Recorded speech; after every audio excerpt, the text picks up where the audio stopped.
Bienvenido a Uruguay. That means welcome to Uruguay. You might hear my kid because they're right next door. And I apologize. Lo siento. I am sorry for the sound quality. You can't You can't hear Arya? hear it. Oh my gosh. No, Okay, I'm gonna. no. No, I can't go anywhere else. Try, try Sorry. not to let them distract you. Arya can hear every word I say. Cool. They're requesting that I go to Guess another you better not place. talk crap about Arya then. They're requesting that I go to another place by chance. This is this is the life of Airbnb-ing in Uruguay. I gotta pause it. You can't hear Arya?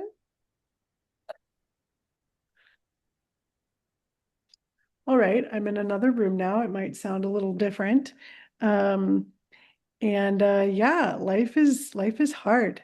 Life is I'm speaking Spanish. That's part of the reason we moved here. And I, I gotta go. Obi-Wan is freaking out. Hold on. Thinks I left the house. we're struggling. Starting over. No, I'm not starting over. They are going to see all the wackiness of our lives. It's fine. We don't need to start over. We've had what, two false starts now? Three. I don't know what we're going to do if we go to three. But, anyways, this episode is all about my big international move to Uruguay and, just embracing the hard parts of life and that we are not perfect. And I don't think we try and pretend to be on this podcast. That's why I think we should just leave all the bloopers. We don't need to re-record or start over. My kid's yelling at me from the other room. Jess's dog is, I don't know, what was your dog just doing? You'll have to tell us in the episode, okay? But right now, our backgrounds, I've got the Uruguayan flag behind me because I'm in Uruguay. I'm actually in a place called Ciudad de la Costa, which is city by the coast. And Jess, as always, is in Las Vegas, Nevada. And Zoom is moving Jess back and forth because they have that new weird feature that you can't turn off. I think we should complain about that weird feature. But, anyways, we hope you. And there's some weird noises in this house too. I'm always hearing weird things, and I'm like, what was that? What was that? What was that? I just heard this little squeak, squeak, squirt, squirt. I don't know. They have these things all over this house that, like, I guess make it smell good, but really they just make weird noises. Anyways, so yeah, join us in this weird, wacky episode about moving overseas and what it's like to live in Uruguay. All right, Jess, what was your dog just doing? Ugh, he's been such a bad boy all day. Well, he's blind and he's partially deaf and he has anxious attachment disorder like I do. So as soon as one of us leaves the house, he starts like howling and barking and freaking out. He goes outside looking for us and barks and barks and barks. And so I guess he didn't know that I was in here recording. I'm like in the middle of the house and but he can't see me, he can't hear me. So like if I don't go up and like, you know, push him a little bit or like touch him all the time, then he doesn't really know. So he got scared and went outside and he just barks and barks and barks and barks and barks and barks nonstop. And he started doing it as soon as we press record. So I had to go get him and bring him back in the house. And he's happy again, but in 10 minutes he'll forget because he kind of has dementia. Oh, poor guy, Obi-Wan Kenobi. Um, I think that you're doing a great job with that hardship and you're about to leave him, but to go to Germany, which we should talk about that too. because your school year is over. A lot has changed since the last time we recorded. And yeah, I think we wanted to kind of update people on how life is I mean, it really has been turned upside down for me. But I also think that you've been going through a lot as well. And maybe we could talk about how that's impacting our businesses as well. But yeah, I don't even know where to start with this um, yeah, I live in Uruguay now. So what should I say?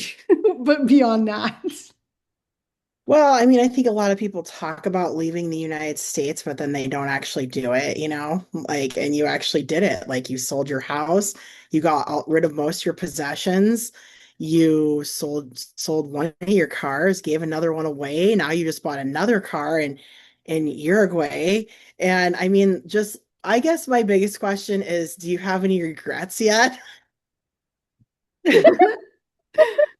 no, I don't Are regret. you loving your life still? I mean, I didn't love my life when I was in America. I think that's part of the reason we left is because we were getting really, I felt very, I don't know what the word is, disillusioned in America. And it's funny because here, I keep trying to figure out how to describe what it's like here. And it's like everything is miniature, everything is smaller. And it's hard to adjust to that. Like for example, toilet seats, toilets, they're tiny. They have tiny toilets. Um, they have tiny everything, like tiny sinks, tiny ovens, tiny fridges, tiny cars, even like the moles. Like when we were in California, when you have like a vole or a mole and there's these big mounds, they're huge, right? And here they have these tiny little, like everything is tiny, like it's just miniature.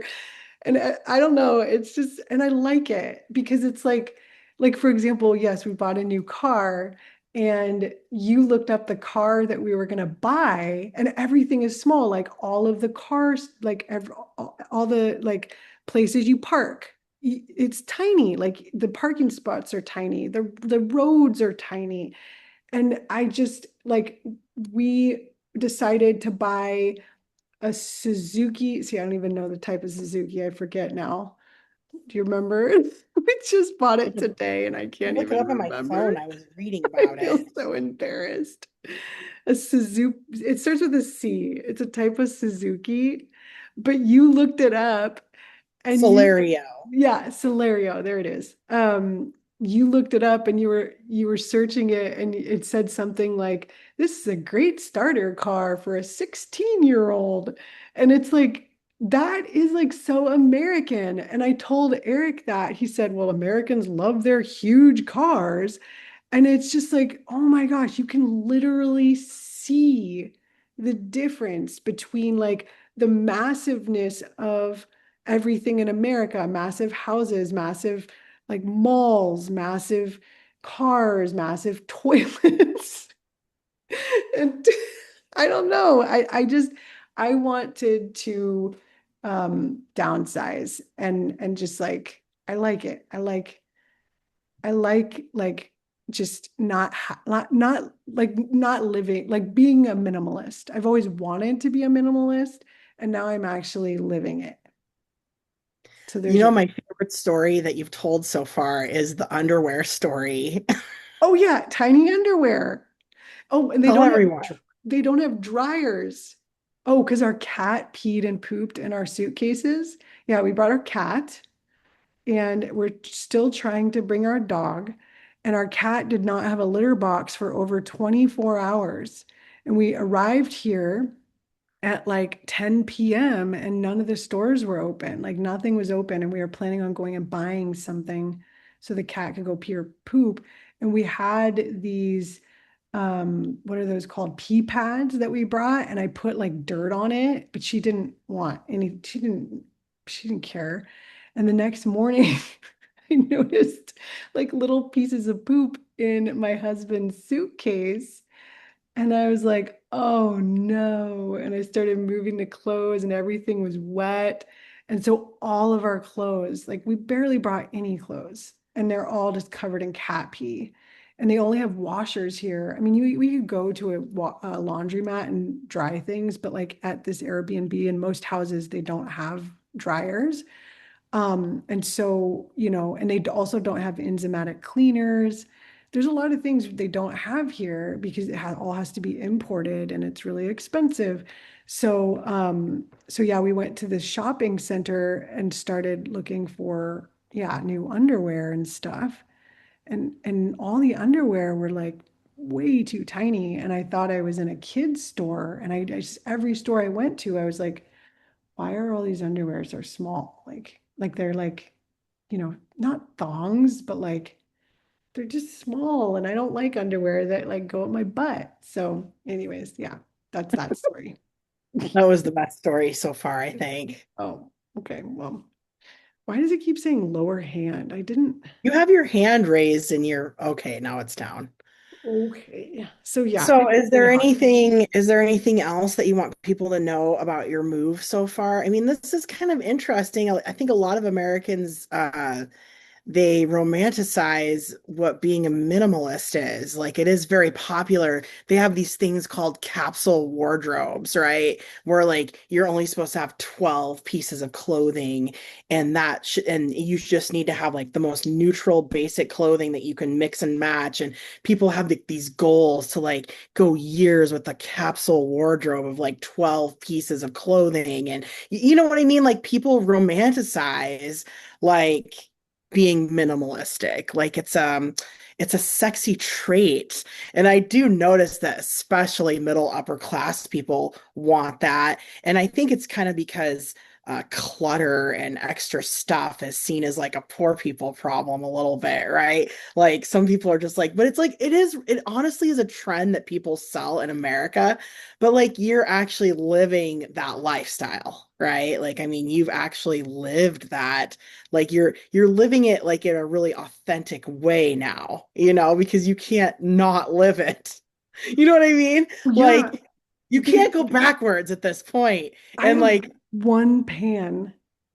And I don't even have a spatula. There's no pot holders. And I don't know if this is just this Airbnb. And like I keep resisting the temptation to go and try and find pot holders. And the main reason, and it's annoying because I can only use like a rag to take things out of the oven. But like I keep reminding myself because moving all of our house, like getting rid of everything that was in our house, it took like over a year to get rid of everything. And so I just keep thinking, like, I don't know. You think you need pot holders, you don't. But it you is know what's not so romantic because it's you know what's annoying. so weird is that I've helped my dad move a few times, and one of the first things he packs are pot holders because he's like, that's the one thing I can't live without. Like he's upset. And he has like these two pot holders that he's had for like 50 years, right? And like that's the one thing that he cannot live without. And every time I go to his house, he's like, get your grubby hands off my pot holders. I know you want to steal them. He's always he's always accusing me of wanting to steal his pot holders. So anyway, I was kind of curious about this pot holder problem since my family is obsessed and we can't live without. Like I have a drawer and you open it up and there's like 25 pot holders. Like there's more pot holders than I could ever live like or use. Like I would have to have like a massive banquet at my house. There'd have to be more people than I could even fit inside of it to use all the pot holders, right? And so it was kind of funny, but I went and looked up Uruguay cooking or something, and people really do use rags to get things out of the oven, like dish rags. Like they weren't Oh, using pot holders. They were honestly just using dish towels. Look like these white, dish towels to get things out of the oven. So okay. I think you're doing it the right way. That's why. Okay. Also, the spatula, like I said, everything's tiny. There is a spatula, but it is so tiny. Like, I'm like, is this a spatula? Like, it's really like thin. And yeah, it's just, I think it's endlessly entertaining. Just all of the, like, differences. I mean, I think I'll get used to it eventually, but it's funny that, like I'm like looking around my space and I'm like, this doesn't feel minimalist. There's crap everywhere. So like even when you think you're minimalist, you still have crap like everywhere. Yeah, I don't know. It's definitely I could see why people would romanticize it. Um, and I've romanticized it before too. But yeah, there's so many conveniences that we used to have that we don't anymore, like it's pretty wild, like just getting used to, and we're in a nice Airbnb. I mean, it's not like super fancy, but I mean, I think we're spoiled, like even now, downsizing and all of that. So I don't think that I'm like, I think I could even downsize even more. But I don't know if we will or not. Like we just bought a car and we weren't planning to buy a car. We were planning on taking public transportation, but we got really intimidated by that. And we were like, let's just buy a car because it's too hard to figure out bus passes. So I'm still a spoiled, like, I don't know, a spoiled kid, I guess. Yeah, I don't know. But it's fun and it's exciting and it's an adventure, but it's also been really hard and sad and confusing and but I don't have any regrets. Like yeah, and especially I think being able to talk to friends and like just I think that just having the internet and WhatsApp and like, Google Maps and Google Translate and it just helps so much, all of those things. Yeah, like how did people do this 30 years ago without cell phones? Yeah, I don't know. I don't know if they even did, but I think they did. I don't know. So yeah, that's it. Well, I think this was a great first episode. We're over the 15-minute mark, which is always our goal, right? Yeah. So I think this was really fun to kind of hear about all the tiny things and the minimalistic stuff and the pot holders and the underwear. It's definitely been very intriguing hearing about, like because so many people, this is one of their dreams. A lot of people start passive income businesses so they can travel the world or maybe go on the road or be an expat. Like I know a lot of people that have like they're like working expats, what do they call it, digital nomads, right? Yeah. Where they have their TPT store and they travel around the world. They stop for 6 months and they just, open up shop and then they go somewhere new. And I mean, the first thing in order to be able to do that is really like getting rid of all your stuff. You can't just like travel around and have all this stuff weighing you down. And so Yeah. it has been interesting hearing about how hard it is getting rid of all that and letting it all go for this idea of a new lifestyle. Like I think some people maybe it's easier than others, but I know like at this point in my 40s, I'm just like ugh, I just look at my garage and I'm like, "Oh my gosh, like this is a crazy person's house." Like a Well, crazy person lives here and it's me. Well, and I just want to say, like, they have the digital nomad visa here, and you still have to pay taxes, like, on the income that you make, even if you're making money like, you're in, most of the people you make money from are from the United States, and it's all online payments. Like, I mean, there's so many bureaucratic hoops that you have to jump through, to like get your digital nomad visa, and it's expensive. Like the And you're fee, actually trying to become a legit citizen. Like you're not no, becoming, no, we're not trying to be a citizen. We'll never be a no. citizen. I mean, we'll Yeah. always be US Well, what citizens. what are We're you going to a be then? permanent resident is what it's Oh, called. okay. And Okay. at first we'll get a temporary residency and like it's called a cedula. So that's like your ID card. Yeah, and that's a whole other episode. But I just think like being a digital nomad, I think people romanticize that too. Like there's just so much work that you have to do to even like adjust to the new country, to, follow all the laws, to like and so I don't even know how like we've barely been able to make time to have this call. Like I haven't done any business in like months because yeah, so it just I don't know. I think sometimes people bite off more than they can chew trying to because Do you feel and like I do you think you've done that, or you're just taking things day by no, day? I haven't because I am not reliant on the income of my TPT business. That's just like I've said it many times in other episodes, it's a hobby. It's not like something I'm dependent on.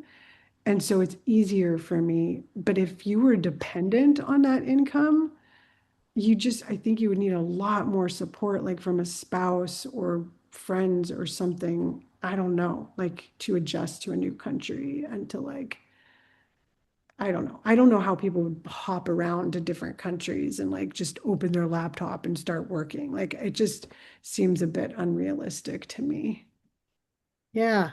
Well, they do it all the time. I That's my follow a opinion. couple big digital nomads, and it is interesting how they do it. A lot of it, I mean, I think a lot of it is just they go to visit somewhere for 6 months. They don't really have to fill out a lot of paperwork. If you're only there for 6 months, you don't really have to tell them that you're living there for 6 months, right? You just go find a cheap place to live and get the internet going, and there you go. An Airbnb, yeah. Yeah, but it's expensive. And like if you don't speak the Yeah. language and It then depends where learning, you go. Southeast Asia is so inexpensive. Like you go to the Philippines, you can live like a king. That's what I've heard. yeah, maybe. But Some of the islands again, don't have there's hot water learning a though. new culture. There's learning Yeah, all the new rules. You know what I mean? Like that is not a small thing. And unless you're just like holed up in and you're just like ordering DoorDash, which they have that here, but it's called something else. But Uruguay is not a cheap. I mean, I guess it's cheap compared to California, but it's not a cheap place to live. Like it really isn't. I mean, it's the most expensive country to live in Latin America. Um, yeah. yeah, anyways, I could talk more about that in another episode if you want. But Well, I think this was a good intro to your move and what it's actually been like, and mhm. everyone can see that you did it and you're alive. There you are. Here I Are we am, are we good? happy. Adios. Namaste. Namaste. Hmm.